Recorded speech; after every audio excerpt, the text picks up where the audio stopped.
We will start without presentation, and if it will turn on, we will have a presentation. So the question about the role of the middle class in the protest rallies was discussed from the very beginning, and we can distinguish some different questions which is linked with this middle class.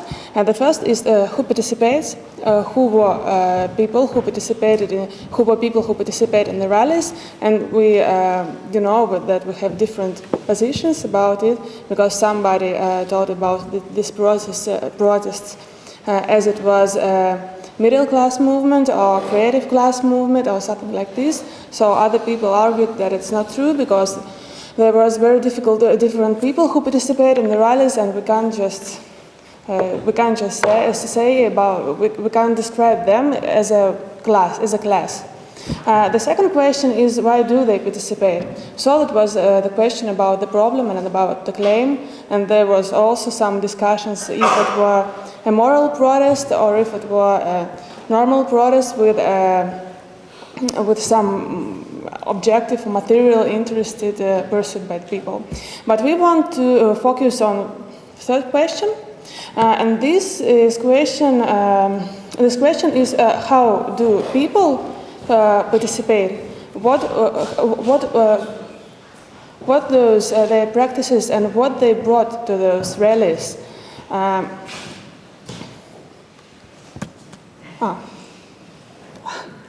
Sorry, just a minute. Try one more time. Okay. So, and we have two general assumptions. The first is that for fair election movement wouldn't have appeared if the new class that we call new middle class hadn't appeared. The second assumption is that the very presence of those new middle class members and its role in the movement influenced the movement and practices of the protest. Oleg? Yes,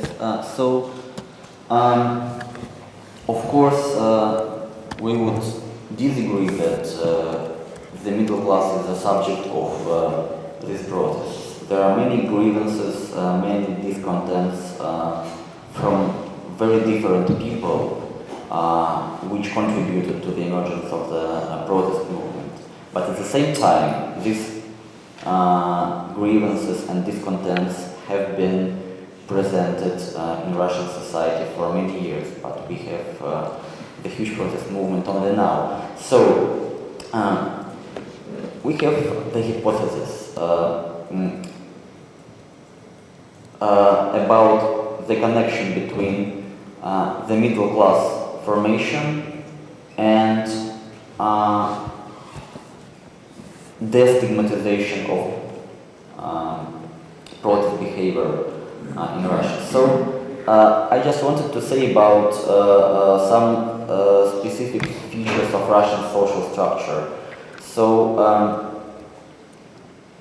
as we know from Pierre Bourdieu, in Europe, for example, there is a symmetry between cultural capital and economic capital accumulation. So those people who are rich have their own rituals, their own high culture, etc. What we had in Russia after the USSR collapse was the asymmetry between cultural capital accumulation and economic capital accumulation. So, to simplify it, poor people were well educated even intellectuals and even famous intellectuals could be very poor, and at the same time the new rich were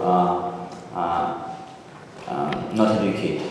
So what we had in the beginning of 2000s and after was not maybe formation of the middle class, but was emergence of new different social positions which are characterized by synchronization of these two types of capital. So educated people got some money and rich people, not rich but people who are not poor, got some cultural skills, and we think that due to the fact that these new social positions are symbolically dominating, they can overcome the stigmatization of protest behavior, and protest behavior has been stigmatized for 20 years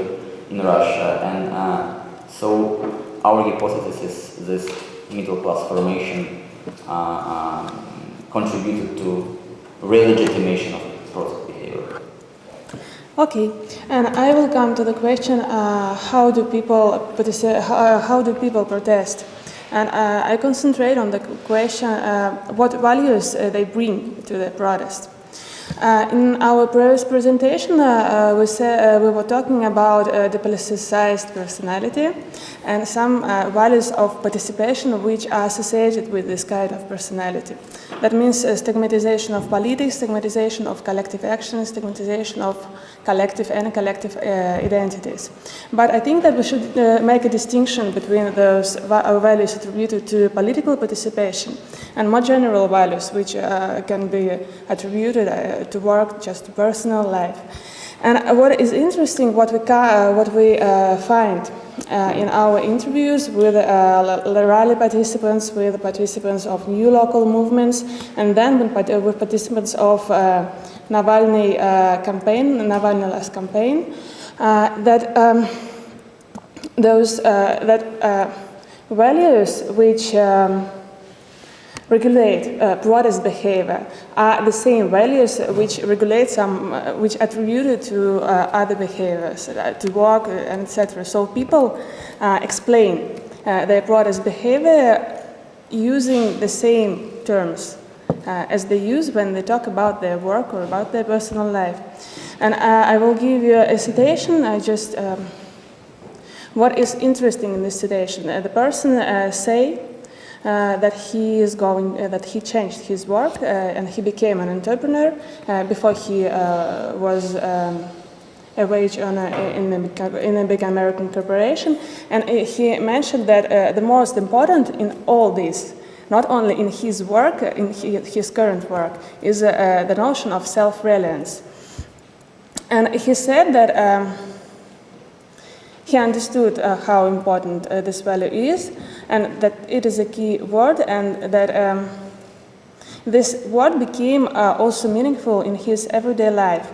So, and he said that there are first a protest movement, second an entrepreneurship, and third solving some local problems, a triple self-reliance.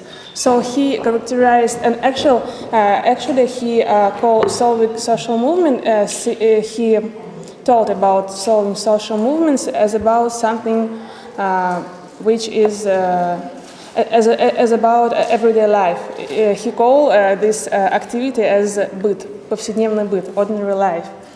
And he talked about this triple self-reliance. He also described after Navalny campaign the ideal type of political participation, and this ideal type we can also find in the heads of our participants of new local movements, because that man says that people are very initiated, that people begin to suggest a lot of things, that people just do what they have to do without, and even when he don't ask him to do it. And here it is. They copied this model. That means copied the model of Navalny campaign. Come and do what is necessary to do. You approximately know what to do. Go and do it. Don't wait until anyone leads you. So this is the type of participation which we also find in the head of our local movement participants, and who became frustrated because this model doesn't work finally. And if we ask the question, what are those values? What are the kind of those values? I think that we can say that this is a project thinking and a new spirit of capitalism values if we use the theory of Boltanski and Chiapello. So this is independence, activity, initiative, enthusiasm, creativity, flexibility, personal responsibility. This is the things which people are looking for in their ordinary life, in their work, in their professional engagement, and also in their political activity. Yes, political activity. So if we ask the question, how those values are popular among protesters? Because this is not obvious, because we also said before that the new local groups, new local movements, they are not very numerous. So big demonstrations and big rallies of 2011, 2012, I think that now they have two main results if we're talking about political engagement of ordinary people. First, this is those new local movements, and second, this is a Navalny mayor campaign, and this is true that a lot of people who were engaged in this campaign, they were also they were mobilized by those rallies. And both in those two movements, we can find very similar people with this project thinking. And with belief in those values of what we can call the new spirit of capitalism. And the last thing I want to stress that, and I said about this a little bit in our previous presentation, that there were some local movements before which were also based on those beliefs on self-reliance and free participation and no politics, etc. But except some extreme cases like Krimsk, when there was then there was a disaster, those movements, they were a little bit, I think, unrepresented also in research. So there were not a lot of. So, for example, the research of Karin was about local groups, but those groups are organized in a different way. The research of Boris Gladerev about city movements and for protection of the historical buildings, those movements were also organized in a totally different way. And those movements, they were a little bit unpresented. And what we see after rallies, we see that this logic of free participation and those values of project thinking, they were like underrepresented, and they became overrepresented because those two big results from the rallies, Navalny campaign and new local social movements, they are based on those values. Okay. So I'll develop several themes which my colleagues Oleg and Natalya started, but probably from a slightly different angle, although I agree with the general line of discussion. So I'll talk about Alexei Navalny's politics and Alexei Navalny's mayor campaign and his projects. We can say that they are almost hegemonic in the opposition movement right now, that probably Alexei Navalny and his supporters, this is the current incarnation of the Bolotnaya movement. So what does Alexei Navalny offer in his projects? He offers a particular blend of e-democracy, meaning electronic democracy, civic mobilization, like a social movement, and more conventional politics, like elections, working with political institutions, and so on. So all his projects represent these three elements in different proportions. And apparently, in the Russian depoliticized context, this formula has been hugely successful. Apparently, the less a politician in Russia resembles a politician, the more popular he is. The same goes for political campaigns. They are more effective if they are not political or civic campaigns in a traditional sense. And Navalny, he was always interested in concrete deeds, not in some ideology. Civic participation among his supporters, this is what I argue, it resembles a kind of a social game, you can say a quest, as in computer games, right? And the rules for this game are provided by websites, by apps, by different inventions of Navalny. So, and much less this participation is guided by ideology, abstract ideals, and so on. And the crucial question for me is this: who plays this social game of Navalny? And I think the answer is the subject here is an anonymous collectivity made up of users of his civic projects. What is the nature of these projects? Mostly they allow people to constantly supervise the workings of power and to file complaints through various channels. For example, you see a rat in the road, you take a photo with your iPhone, you send a photo to the website, and then these photos are transferred to the authorities. So this is the kind of participation that Navalny offers.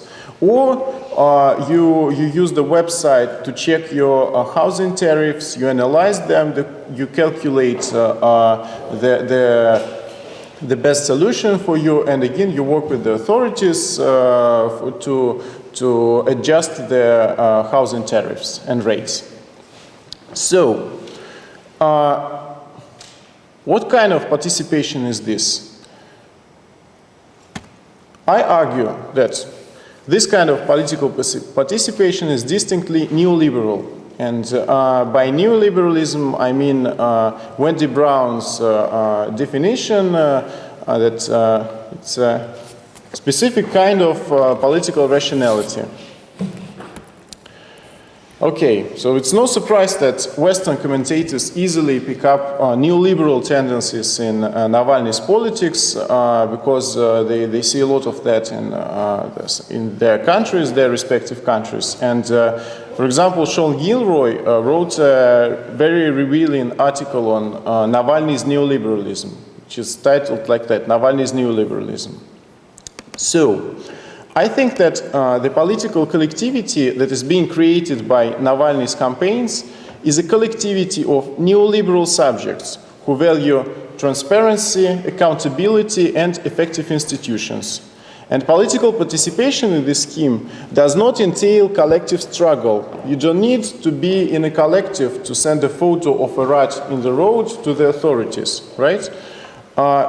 This participation means individual acts of supervision, calculation, selection, guided by basically market rationality. So what Navalny's projects create is a collectivity of individuals guided by market rationality who are like transforming this kind of rationality to political realm.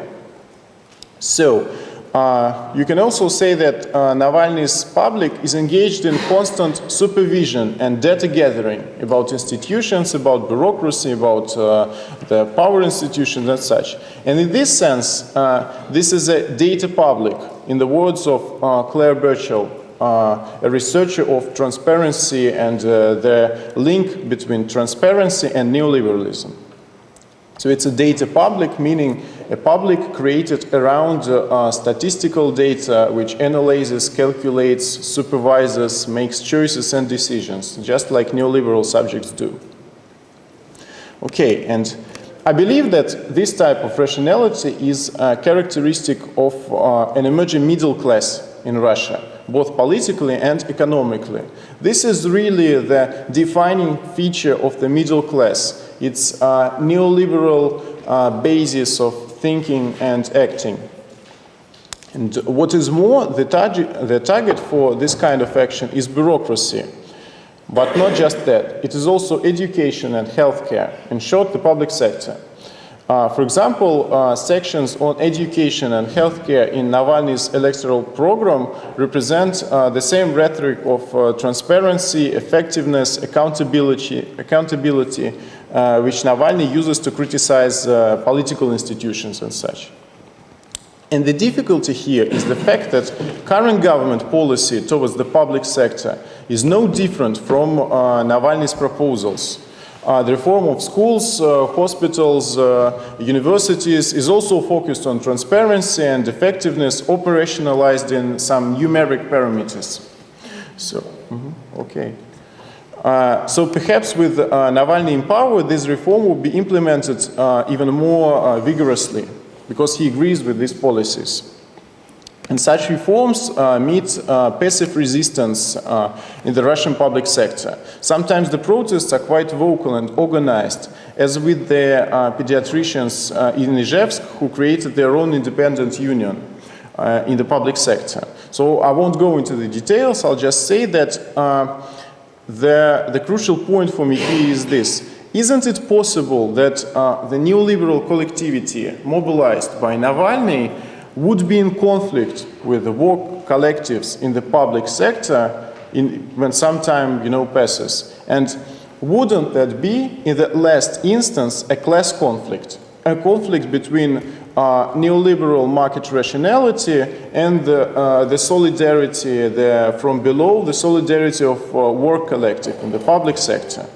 So, because we have no time, I'll just have to skip the other part of my presentation.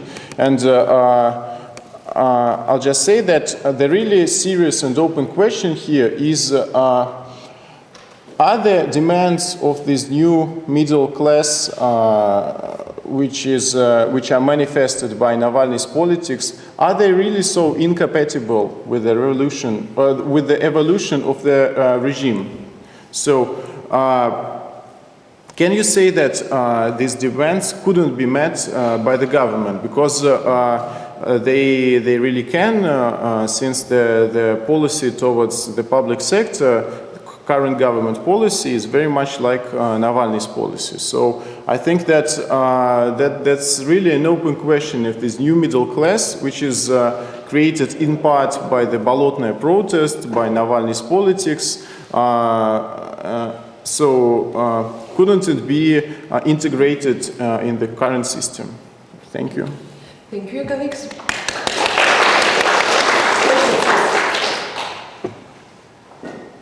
I have a question. I know Coordination has something to say because he recently criticized me for a much milder class portrait of the protesters. But I have problems with this too. Because, question particularly for Ilja Matveev. How can a Marxist speak of a middle class? What is it? I don't know. About political sympathies of to other members, I'm not so sure. So I'm not addressing this to them. But Ilja surprises me. Because certainly middle class is a no word. What does it mean? If we are talking about classes, we need to have some objective characteristic of this class, and the subjective one. We don't have neither. Just the fact that these people somehow participate in capitalist economy and are on the winning side of the surplus value, but it's not enough. And also, it's not clear if you have a protest, why would a class, like a middle class particularly, come to the street and say, we are middle class, we want power. This is ridiculous. No one will give them power. If you're a proletariat, then it makes sense because, we are the largest class, we are the oppressed, so we come as a class and we will destroy all the classes. This is the Marxist idea. But if you're a middle class, don't come to the street and demand and say you're a middle class. Say something else. So this is called what is called hegemony. I partly agree with the three of you. Yes, of course there is the element. Well, neoliberalism is too strong. I would say it's libertarian. I I'm surprised you didn't pronounce it. So this is a classical libertarian ideology. But again, certainly they tried to build an hegemony which would be broader than simply self-employed entrepreneurs. And even Natasha in her work nicely shows that poor people describe themselves as entrepreneurs too. Do your sellers of Herbalife, do they belong to the middle class in your description? No, they don't. But they belong to the same ideological hegemony, right?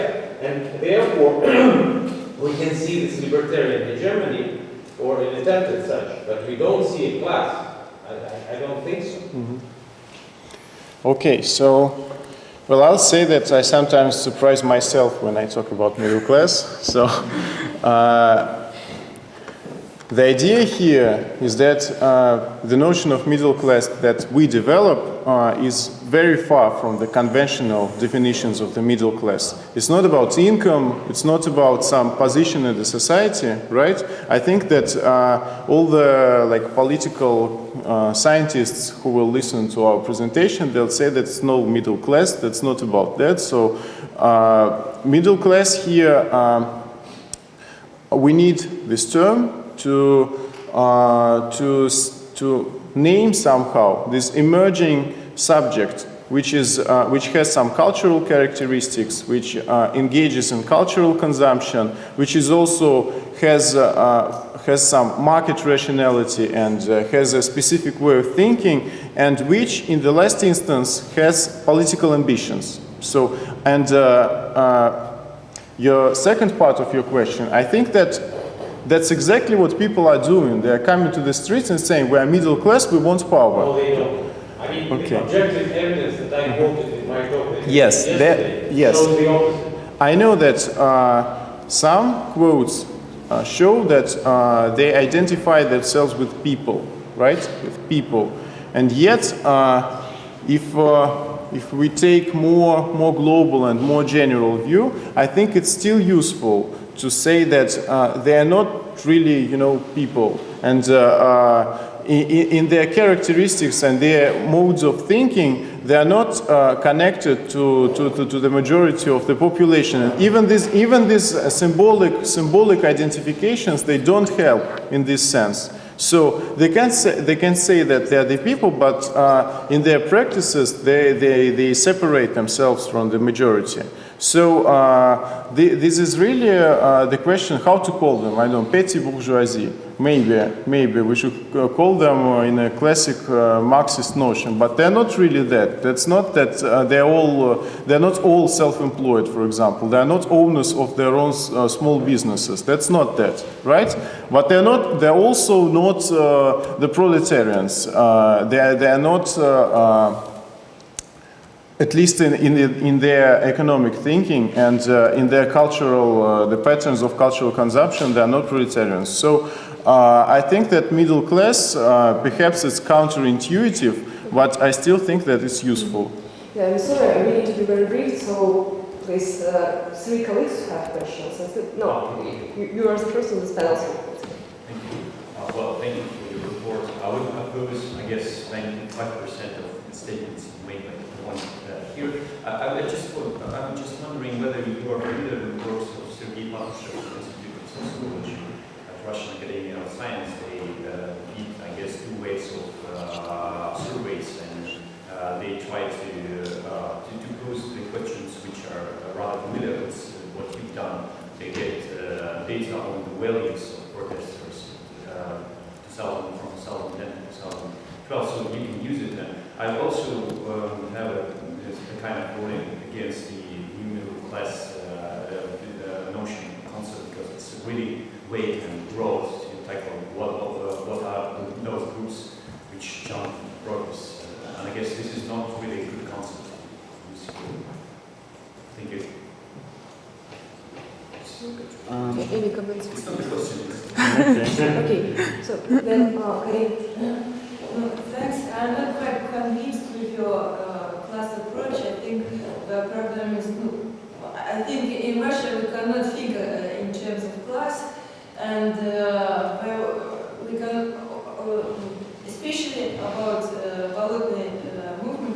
cannot say that there is a class, an identity, there is no collective identity. And people is not an identity, it's too much an abstract term. And I would like you maybe to precise. I don't understand how do you use Boltanski's new spirit of capitalism. I think it's an ideology. Everybody in the society are submitted. Germany, yes, more like that. In my groups, in my initiatives groups, I can find many people, and it's a very important factor in their mobilization, who say yes, who say about self-reliance, who say many people around us wait and wait for the state or the others to do something we decided to do on ourselves. Babushka say that, no middle class. So I don't very understand what is the project thinking in such terms that I think are more like words of importance, self-importance. Okay, can I just... Can I firstly just reply to Artyom, because Artyom said that there is no people who pretend to be middle class. So and we in Russia, and we used the same sample of interviews with Artyom, but develop different understandings. So I just wanted to say that if you will look through the interviews attentively, you will see that in our sample we have as many social racists as people who identify themselves with people with narod. So it's open question. Relating to the comment on hegemony, I think there's a simple answer that everyone couldn't be subjected to hegemony because this concept presupposes a core which tries to establish hegemony in all society. Therefore, there should be countercurrents. Therefore, there should be some group which tries to establish hegemony and tries to win over everyone else, and there should be groups which try to counter this trend. So I think that you can't say that everybody is subjected to a new spirit of capitalism hegemony. I think there is a subject, and it's middle class, and it tries to spread its values in the society. And when the values of these middle class, these new spirits of capitalism values, or neoliberal values, when they will be in conflict with the solidarity and collective action rising from below, that would be a class conflict. That's a quite simple conception, I think. Thank you. Yeah, I'm sorry, Natasha. Let us listen to Misha Gabovic, and then we'll perhaps conclude everything that will be clarified by discussion.